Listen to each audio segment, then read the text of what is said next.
لا حول ولا قوة إلا بالله العلي العظيم. أعوذ بالله من الشيطان الرجيم. بسم الله الرحمن الرحيم. الحمد وجلت جميع الخلق بقدرته وبرهانه مجيدا لم يزل محمودا لا يزال. ثم الصلاة والسلام على العبد المؤيد والرسول المسدد والنبي المحذب والحبيب المنتخب وبالقاسم محمد.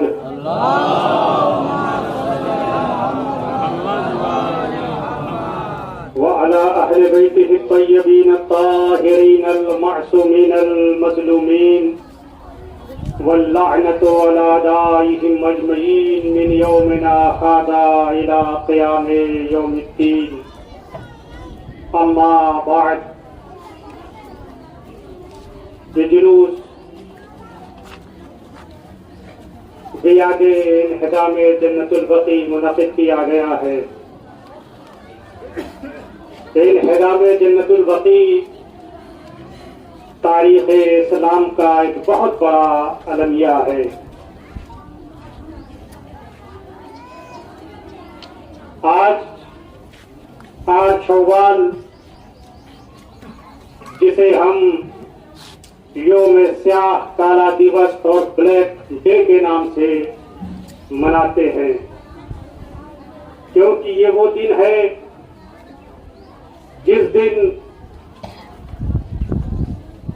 ظالم حکومت نے بقیع میں ائمہ معصومین کے مزارات کو اٹھا دیا تھا.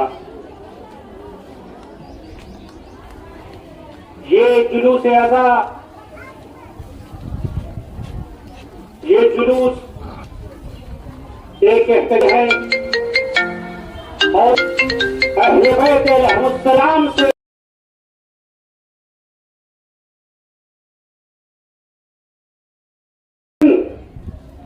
رسول کا جانشین ایسا آئے گا جب یہ دنیا جو ظلم سے بھری ہوئی ہے اپنے حساب سے پاک و پاکیزہ ہو جائے گی.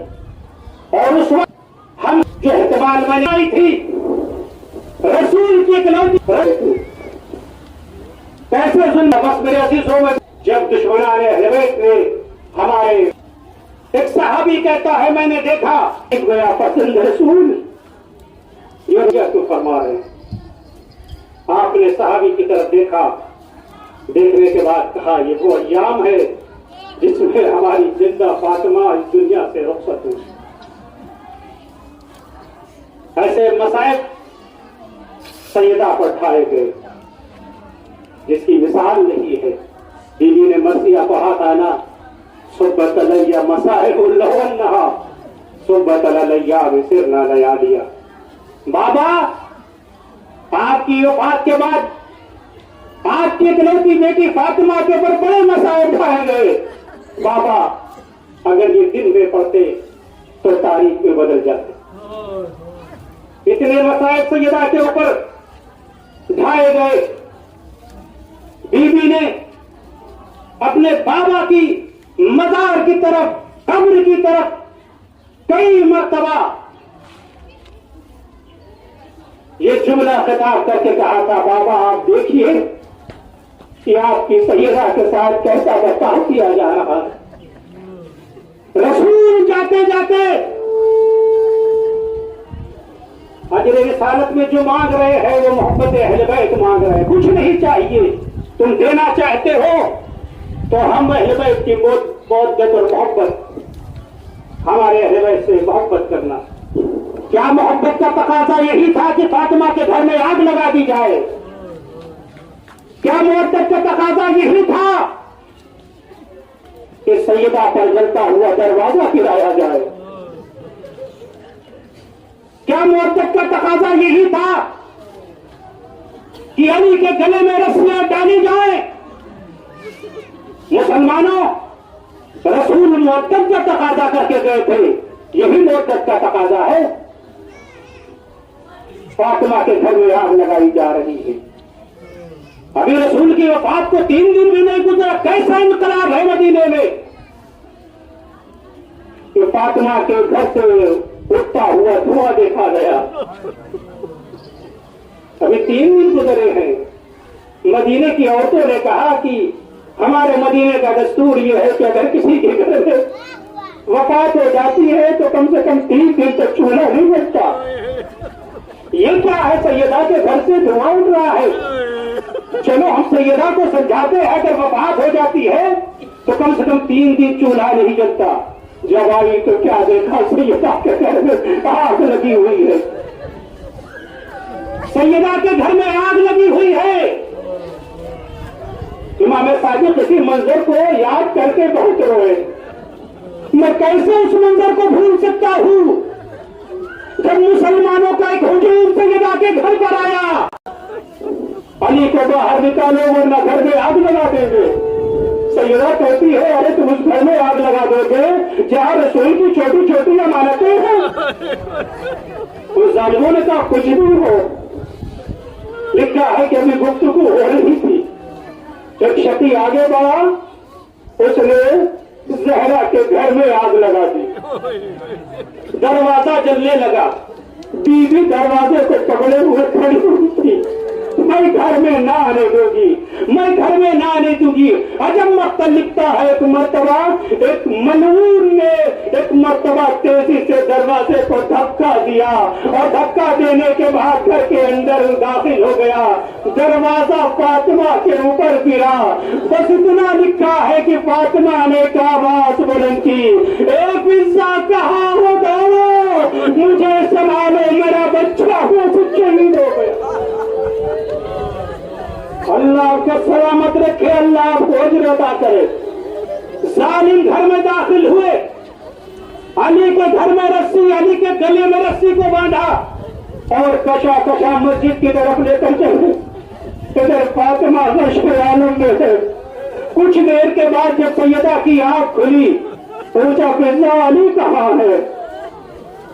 یہ ہے ولایت کی مدافع فاطمہ، یہ ہے امامت کی دفاع کرنے والی فاطمہ۔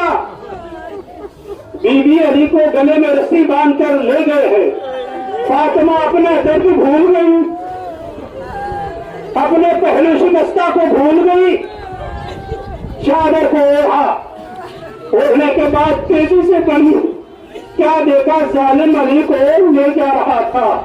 ایک مرتبہ زہرا نے علی کے کمر کے پٹکے کو پکڑ لیا۔ اے ظالموں، میں اپنے علی کو نہیں لے جانے دوں گی۔ اب کیا کر سنو گے؟